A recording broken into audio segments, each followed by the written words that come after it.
Hello, my name is Doug Guthrie, and I'm a professor of global management and executive director of China initiatives at the Thunderbird School of Global Management.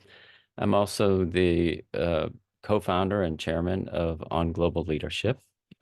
At On Global Leadership, we invite organizations and individuals to think of new ways of thinking about leadership development, geopolitical economics, and smart capitalism to propel growth and innovation and opportunity. OGL offers thought leadership through its portal that provides a variety of analyses about leadership, the global economy, and in particular, life in China. Our lens is always a mixture of geopolitical analyses combined with boots on the ground experience. Our work, our research reports, insight posts, podcasts, books, reports, and certain advisory services are mindful of the new ways of thinking about how to move organizations and individuals forward in the 21st century. So in this particular post, what I'd like to do is I'd like to convey some ideas that I delivered to the Greater Phoenix business community. So Greater Phoenix Leadership is an organization that brings together all of the top businesses in the Greater Phoenix area. And recently I was invited to give a talk at their annual retreat. They don't call them retreats, they call them advances, to give a talk at their annual advance to discuss um, the geopolitical situation that we're in the world today. And so I was asked to talk about China.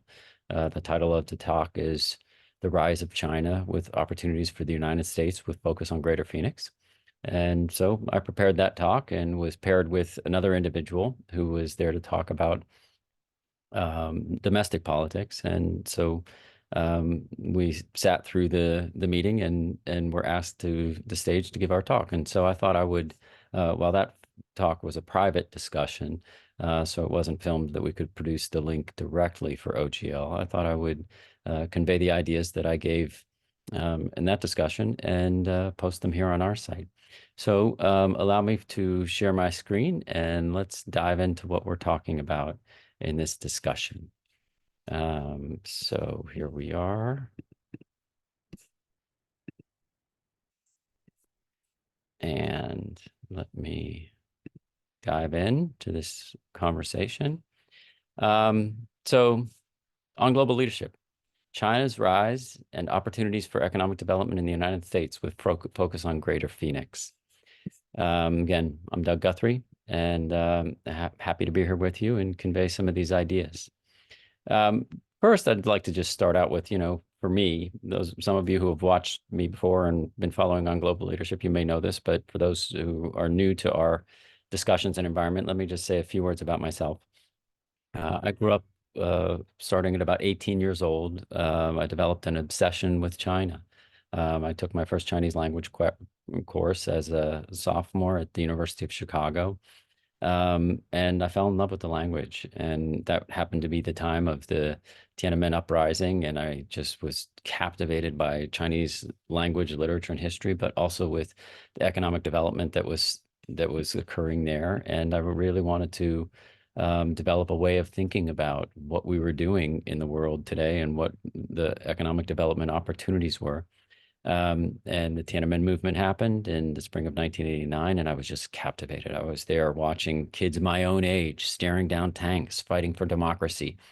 And so I took a year off school, went to live in Taiwan, and came back having been immersed in the language and just decided I'm not just going to be an economics major. That's what all kids do at the University of Chicago. I'm going to be a Chinese language, literature, and history major. And sure, I'm interested in economics, but that'll be a side hobby. And then I went to graduate school at the University of California, Berkeley, and I just couldn't get the Tiananmen movement out of my mind. So I had to study economic sociology, which was a nice middle ground between the hardcore economics of neoclassical economic theory a la Chicago, and the more sort of gentle approach to what we call a sociological imagination. How do we really think deeply about what's happening in the global economy today in society and among people? And so, that was sort of my story. I became a professor at the New York University, uh, did some work, wrote some books. Dragon in a Three-Piece Suit, The Emergence of Capitalism in China was my first book. Followed that with books on social connections in China, which was an edited volume on Guanxi, and then China and Globalization. It was a book that was sort of more general than the technical academic books that I did. I was also very proud at that time because I was a young assistant professor in the mid to late 1990s, and there I was being invited to Washington to um, help argue for getting China into the World Trade Organization, which eventually we did. And China was granted entry into the World Trade Organization in 2001. So that was my first mixture of doing academic work and policy work. And I sort of caught the bug at that time. And I went on to continue my work in the business school at NYU. I directed executive education there and then became a dean at the George Washington University School of Business. And there I was really kind of extending outward beyond just being an academic and an academic administrator. I was very interested in thinking about how do we tie what we know about economic development in places like China to economic development in places like Washington, D.C. So I formed a close relationship with the mayor's office. At that time, it was Mayor Vincent Gray and Victor Hoskins, who became a dear friend and close collaborator, was the deputy mayor for planning and economic development. Um, and he and I, and together with two members of the On Global Leadership team, Sarah Kellogg and John McKeel, we all worked together to build a strategic economic plan. We did the 5-year strategic economic plan for the city with real economic impact analysis of what was going on in the city and what the plans were, but also with how to think about DC being a global city. So we used our China knowledge for that kind of work. And then one of the things that happened after my time as a dean at George Washington, after I left that post, I went to work for Apple. And this was my sort of time away from academia, what they call in Chinese Shanghai, which means to come out of the highland of academia and come down into the real world places. And so I became an executive. I was the head of Apple University in China, and I was part of my job was leadership development for Apple employees, but also I was there because I was a China scholar and a China expert. And President Xi Jinping was new to his position. He was inaugurated in March of 2013, and I joined the company in 2014. And it was an interesting and important time to really evaluate what was happening in China and what we needed to do to really deeply understand the transformation of Chinese society. And so, again, for On Global Leadership, we thought a lot about how to develop these approaches to doing work in these areas. And our mission was to be the premier institution on thought leadership research, teaching, and advisory work in key areas that shape the global political economy today. And we focus on China, but we also focus on a number of other things that are kind of key to the ways in which economic development occurs. So a couple of key things. When I do my lectures on China, I like to start here. We often like to think of China's rise. And I always emphasize to whether I'm teaching students or teaching executives or advising the Tim Cooks of the world, I like to emphasize 3 things. First, history and culture matter. History and culture matter. Now, it doesn't mean we're going to talk about 2,000-year-old history today, but it matters in terms of the Chinese mindset. And even for some of the things that we're going to talk about today, it matters. And so it's always important to be present and to be thinking about history and culture. It's also crucial that we often make the mistake of thinking of China as some unified geopolitical entity. And it is a unified country. Including places like Xinjiang, Tibet, and Taiwan. But to mistakenly think about it just as China and not think about it as a complex political entity with local political economies. There are 31 provincial level units. There are many tier 1, tier 2, and tier 3 cities. Usually people know the tier 1 cities, the Shanghais, Beijings, Chongqings, Chengdu's of the world. But often people don't know the 2nd and 3rd tier cities, and this is really where the action is in China. So we always encourage people to go deep. And similarly, when I was at Apple, I, often do my professor getting upset and annoyed thing when people aren't as knowledgeable as you want them to be. But I remember when I got there, I was asking the leadership, so who's in head of government affairs here? And like, what are we doing to build the bridges with the Shanghai government? And they were like, well, we have a government affairs office. They sit in Beijing. And I sort of rolled my eyes and said, This is exactly the problem. You guys are the single largest foreign investor in China in the world, and I'm sure you think you need to be in Beijing, and you do. But your headquarters are in Shanghai. Your headquarters are in Pudong in Shanghai. Who has a relationship with the mayor of the district of Pudong? And I was sort of at some point speaking a language that was unclear to people. And I was, this is one of the mistakes that many companies, not just Apple, make, is that you need to understand the local political economy. And finally, you need to understand the giant geopolitical issues. Apple and China are closely tied in an area that's really important. China is the manufacturer for the world. Um, and a lot of companies like Apple and Tesla and others are deeply embedded there. But that's not all China is. China is also the most populous, well, now it's the second most populous nation on earth with 1.4 billion people. It's the second largest economy on the planet. Soon to be the largest economy on the planet if growth trajectories and if OGL's predictions go forward. Um, and China wants a seat at the table. It's deeply offensive to many Chinese leaders that, China's not a member of the G7. Now, members of the G7 would say, well, that's because it was set up to be democratic capitalist economies that we're talking about economic development in the world.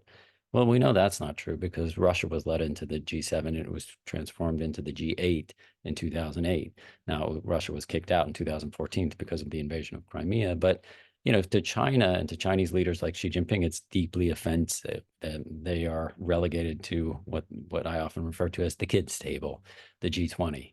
And so treating China with respect in a geopolitical sense is really, really important. And so that's another thing that I like to emphasize. And all of our approaches to how we teach at OGL take this approach to doing work. Now, what about China's rise? Well, you could talk about 2000 years ago, you could talk about 200 years ago. I like to talk about 1994. It's a little bit narcissistic, but this is where China begins for me. I, was studying history and wrote my undergraduate thesis on the last Qing emperor, Yuan Shikai. But really, where China begins for me is the first trip I took to China as a graduate student doing my doctoral dissertation research in 1994. And this, I would look across, I would stand on the Bund, which is the westernized part of Shanghai along the Huangpu River, and I would look out across and see the one building that existed in Lujiazui, which is a Shanghai TV tower. And we all were told that this place was going to boom and it would be totally different in 20 years, but well, okay, we'll see. And the comparisons were made between the underdeveloped Shanghai, and Shanghai was supposed to be the opening to China, the mouth of China, as it's often called, and comparing that to New York City just it didn't seem like we were in the same league. And this is, of course, what companies like Apple were doing back then. But this is what it looked like 25 years later. 3 of the top 20 tallest buildings in the world all sitting within 1 block of each other. The Shanghai TV Tower is still there, but so are many other buildings. And so just kind of thinking through that economic transformation was a dramatic thing to withhold. And it's also, a place where many companies have developed along the way as well. So how did we get here? We're talking about China's rise in this talk. So how did we get here? Well, let's dig in. We're going to really go through this, and I'm not going to go deep into history because I want to keep this relatively compact and short. And this is a 40-minute talk for a group of restless executives who are leaders in the greater Phoenix area. So I'm going to go fast, and I'm not going to go deep into history, but believe me, at OGL, we love to go into history. And so if you're ever interested in hearing more about this, we have plenty of podcasts and posts and recordings that can help you get deeper. But really, to start this, we don't go back to 1994. We go a little bit further back to 1979. 1979, China had been through just a disastrous period. Starting in 1839 was the beginning of what China would call the century of humiliation. So 1839 was the first Opium War, the second Opium War in 1849, and then the Sino-Japanese War in 1897, and then the fall of the Imperial China in World War I and World War II, and the rape of Nanking. And then with Mao coming to power in 1949, the Communist Revolution being victorious, it was sort of thought like, wow, now we're here and we're going to transform the world. Um, and it was still a disastrous time. I mean, under Mao's policies, the Great Leap Forward, 50 million people died of starvation in the early 1950s. I mean, think about that number, 50 million. It's amazing to think about. And so just kind of walking through that period, and then you have the Cultural Revolution. Finally, Mao dies in 1979, and Deng Xiaoping comes to power in Mao died in 1976, and Deng Xiaoping comes to power in 1979. And this was really the birth of the new China. This is what we called opening up. And Deng Xiaoping gets on a plane in early 1979, flies to meet Jimmy Carter. He goes to a rodeo. He goes to a John Denver concert. He also visited three cities in addition to Washington. In Washington, he signed the Normalization Agreement, which normalized U.S.-China relations. And by the way, conceded during that time that Taiwan was a part of China, even though there was this complex relationship because the nationalists were still occupying Taiwan.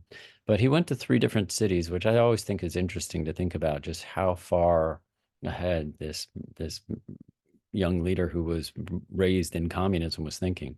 He went to Atlanta. Why? Well, because if you want to build a prosperous economy, you better understand consumer behavior. And who should you invite to China but Coca-Cola?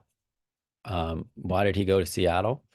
Well, if you want to have a strong economy, you can't just think about consumer behavior and buying Coca-Cola. You need to think about complex manufacturing and building supply chains that could manufacturing things like airplanes. So we should go visit Boeing, and Boeing and Coke became the first two companies to enter China under China's new joint venture law that was passed in early 1979.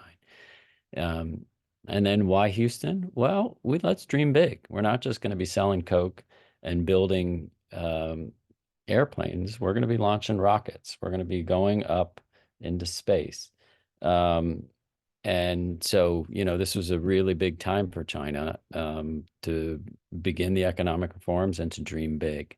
And, it was in this time period that Deng Xiaoping became Times Man of the Year, and he launched China in an important direction. And, some 30 years later, we would see China's, what I like to refer to it as coming out party, in which the 2008 Olympics were just launched to such amazing fanfare. And during that time, the early 2000s, there was a lot of debate about, oh my goodness, is China going to be a mess?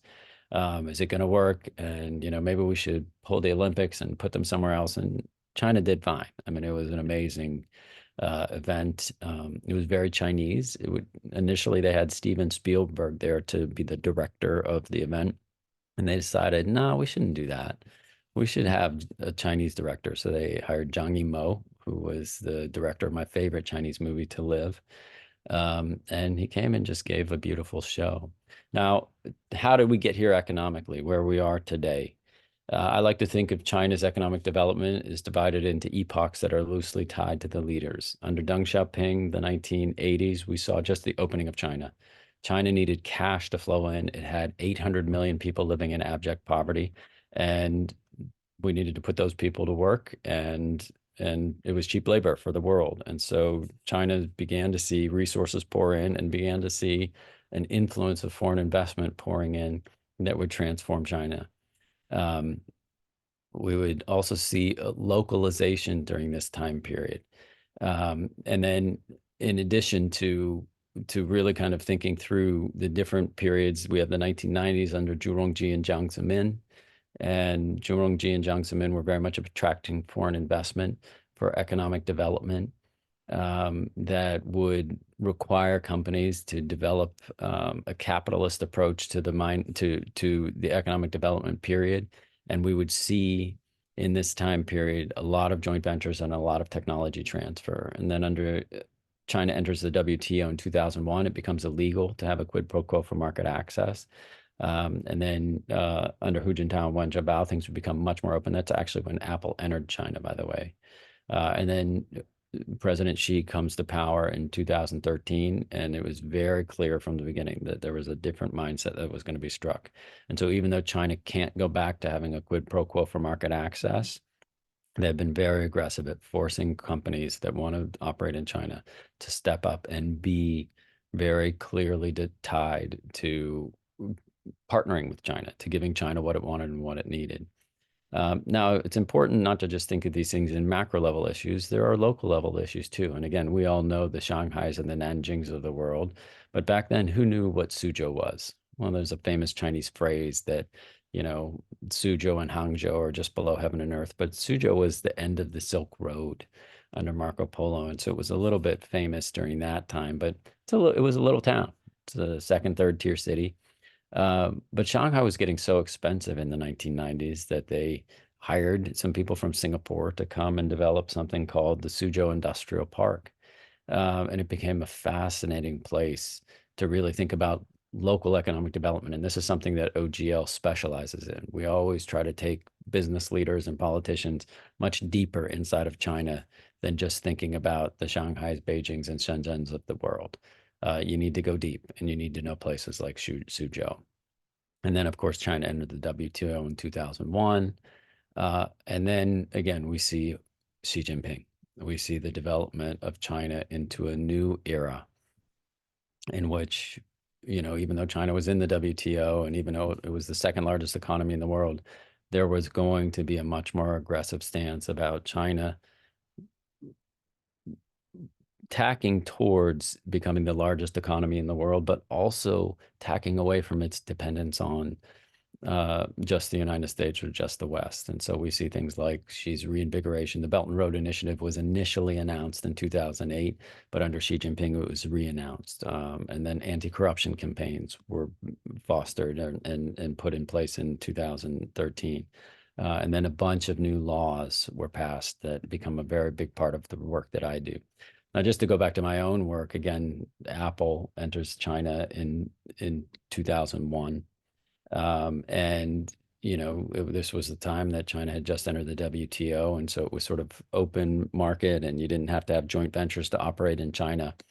And from 2002 to 2010, it was sort of open game. And Tim Cook was the chief operating officer, and he was really the person who knew ops and was sort of Steve Jobs' number two, but Steve focused on product and kind of the marketing of the company, stayed in the United States, and Tim Cook took the company into China. And in my opinion, Tim was brilliant. What he set up in China has created a relationship that has allowed Apple to become the most profitable company in the world.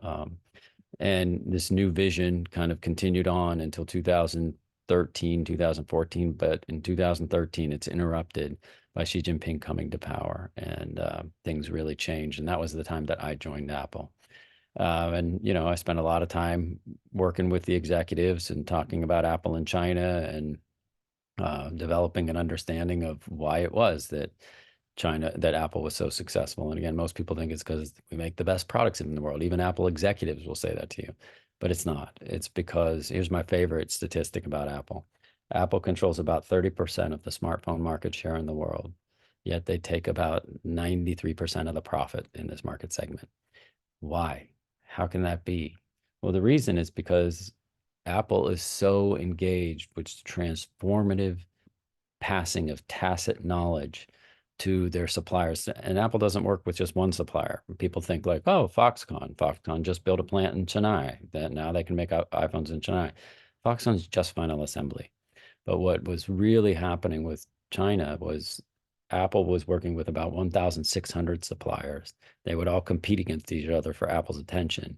And so therefore they would be willing to work with Apple for free. And so then they'd use Apple's tacit knowledge about operations and building effective supply chains and turn around and make their money from Huawei, Oppo, Vivo, everyone at Samsung, everybody else in the market. So I spent a lot of time developing an understanding of this and developing an understanding of what lied behind the profitability and the $1 trillion valuation. And, was interviewed with some people to tell that story. But it's a very important story that has really shown just how tied Apple remains to China today. I thought it was very interesting that on the day or the week that the United States Department of Justice launched a suit against Apple, Where was Tim Cook? He was in Shanghai. He was in Shanghai to announce the opening of the new Jing'an store, but also to visit with Shenzhen officials because of the Shenzhen R&D centers. And I felt like it was a signal like, hello, China, hello, President Xi, I'm here and I'm committed to China. We're an American company, but we're very committed to our partnership with China. My own group at On Global Leadership has written a lot about this, and I encourage people to go look at them and find these articles and read them. And we're happy to share more about them, but I won't say more about that today. What I want to just dive into very quickly here is the argument about why. How has this happened? And we believe that there are three keys to reform in China. Um, but first, before I get into the keys to reform, let me give you a little bit of theory. These two enemies on the top are my villains.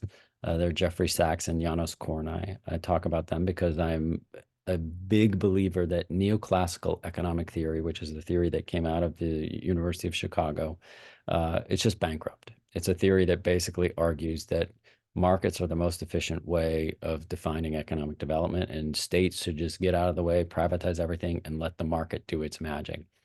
And it's just a theoretically and in practice bankrupt theory. It's just not the way economies work.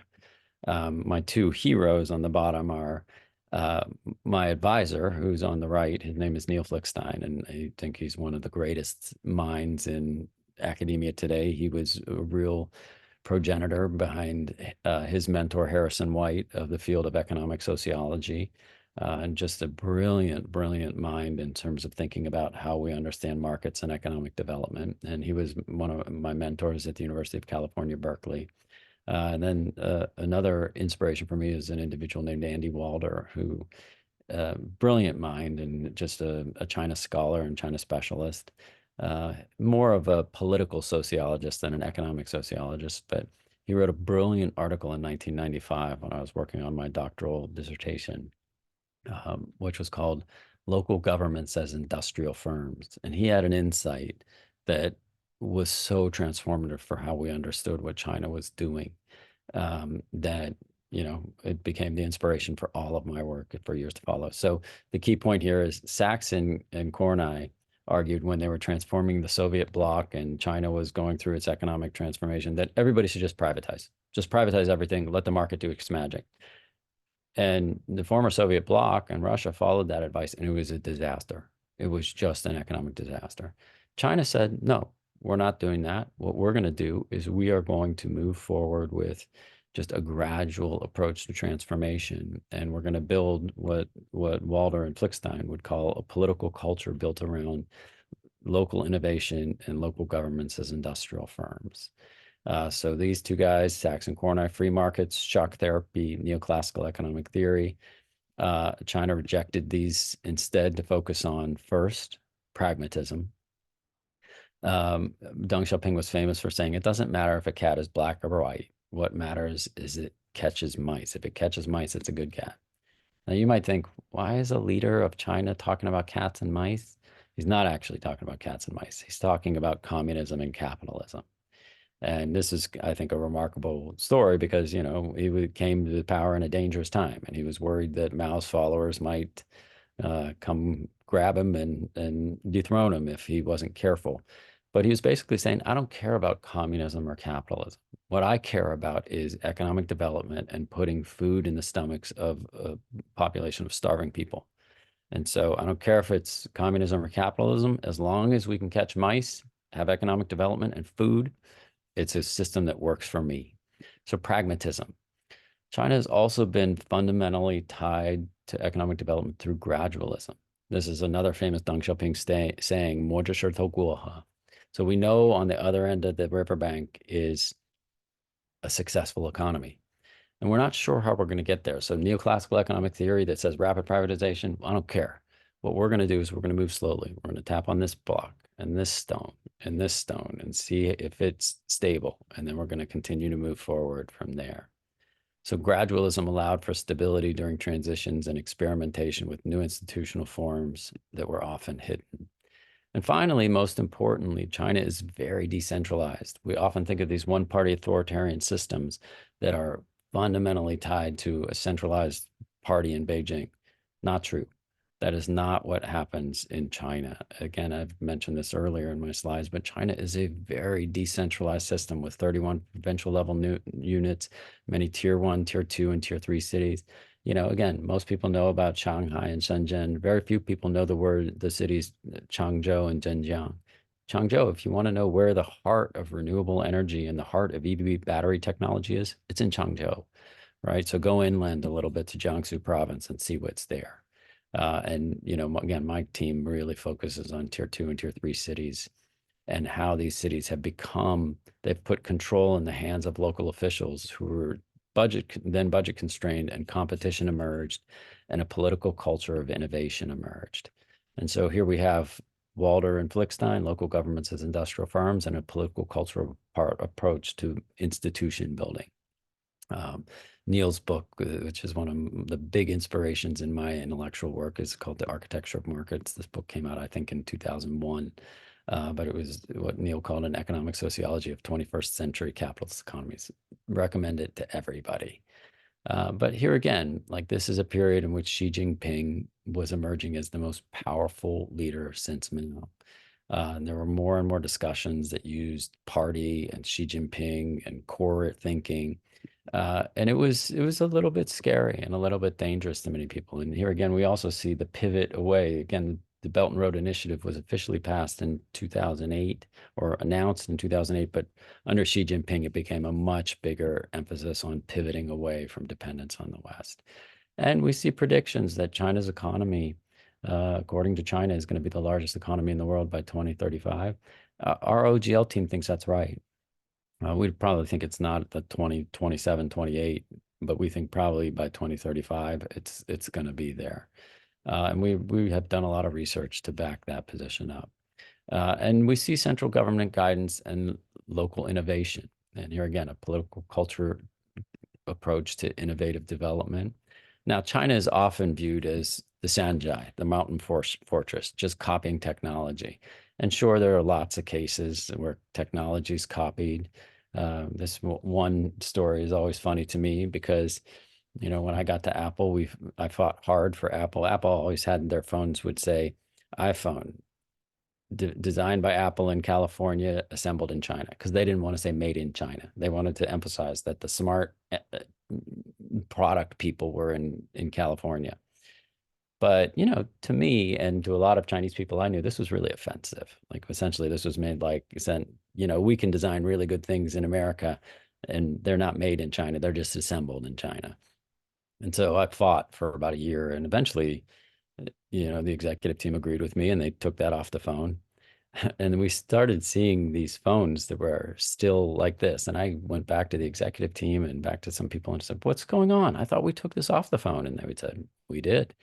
And the funny thing from the Chinese perspective is, although they took the design by Apple in California off the phone, the black market phones, nobody would buy those phones because they believed that Apple's such an arrogant company that they always said designed by Apple in California. And so they needed to put that on there anyway, even though it was a fake phone, just to convince people it was real. So the fake phones sold better than the real phones at that point, which I just thought was kind of funny.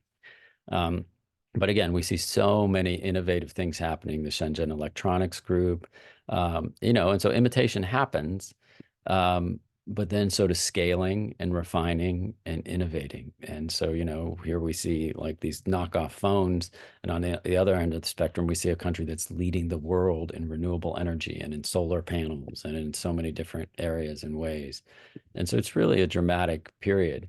And here again, if you think about people like Li Keqiang, so this is not just about Xi Jinping, it's about the Li Keqiangs and the Justin Lins of the world.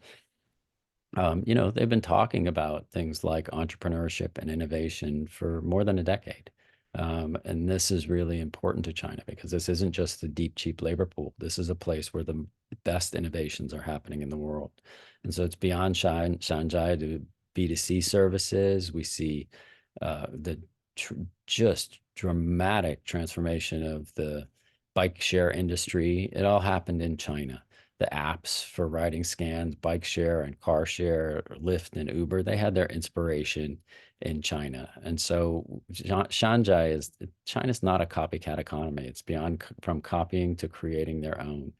Famous companies like Huawei, which I got to know very well at about a decade and a half ago. Just an amazing company that really is truly an innovative private company. You know, we used to just be a switching manufacturer and develop switching technology.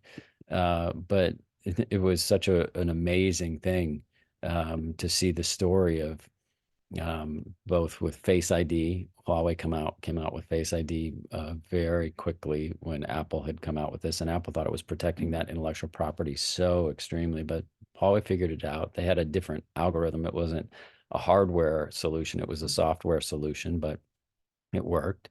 And it was also fascinating. I thought, we've decided not to sell Huawei chips.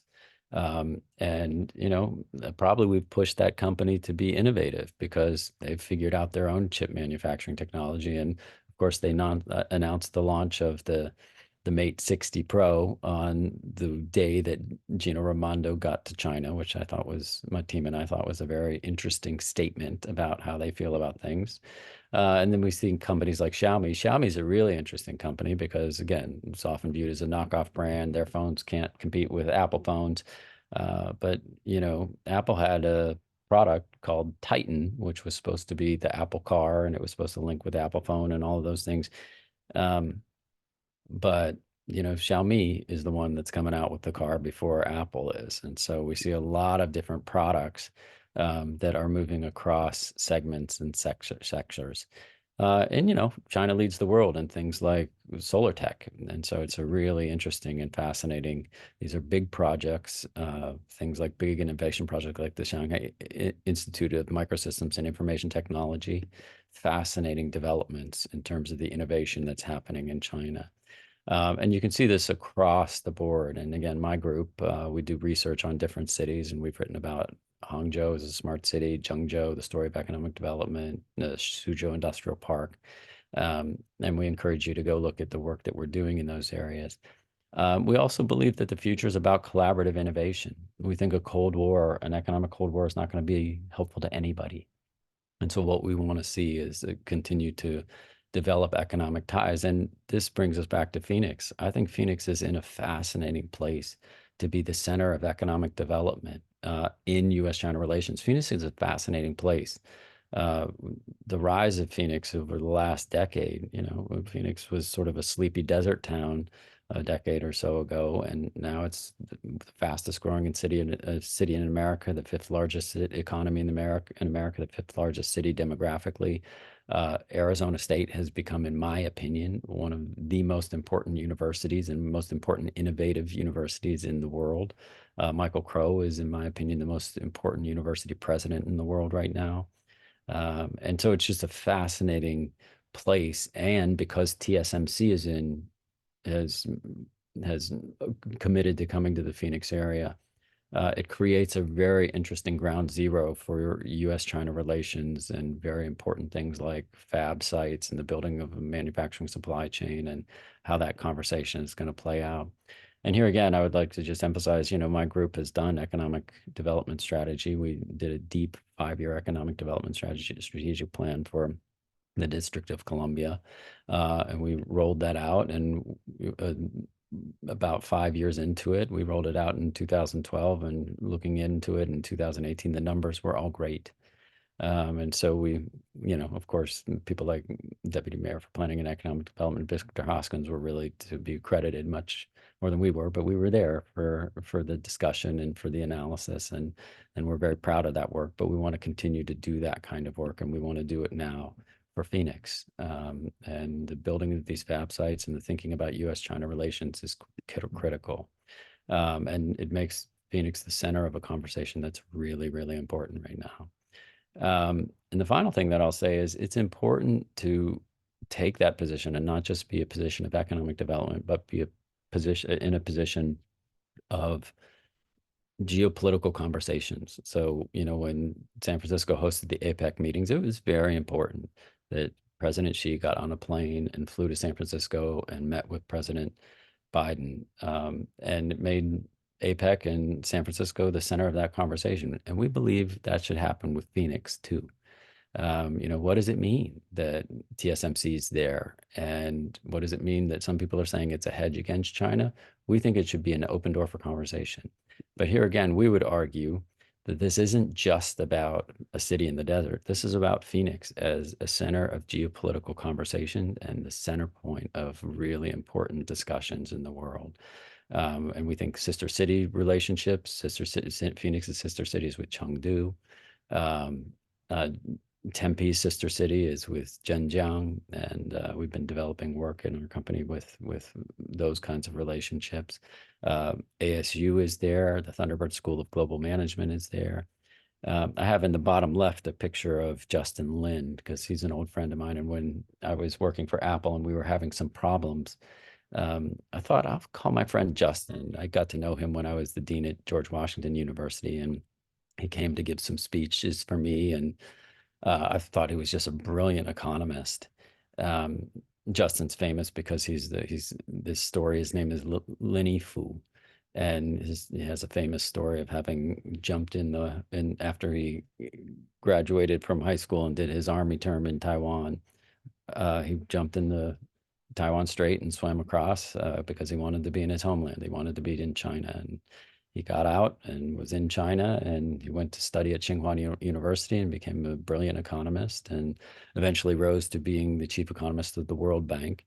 And we all thought he was going to be the head of the World Bank, but he left. He retired from his World Bank work and went back to China and became a professor at Beida.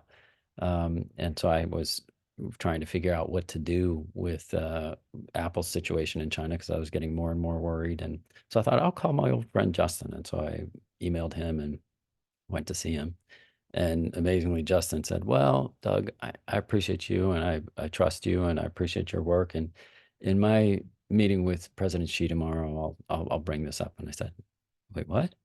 He's like, "Well, I mean, I'm an economist at Beida, and President Xi has weekly one-on-ones with some of us, and so I'm one of them." And I was sort of stunned, but it reminded me that economic development isn't only about senior politics. It's about knowing people at lower levels who are people like Justin Lin. And again, I got to know him when I was dean at GW, and he's a fabulous economist who's very influential. So my key takeaways from this discussion, sorry it was so long, but I think these are important parts. First of all, the political culture of economic innovation. This is how China rose.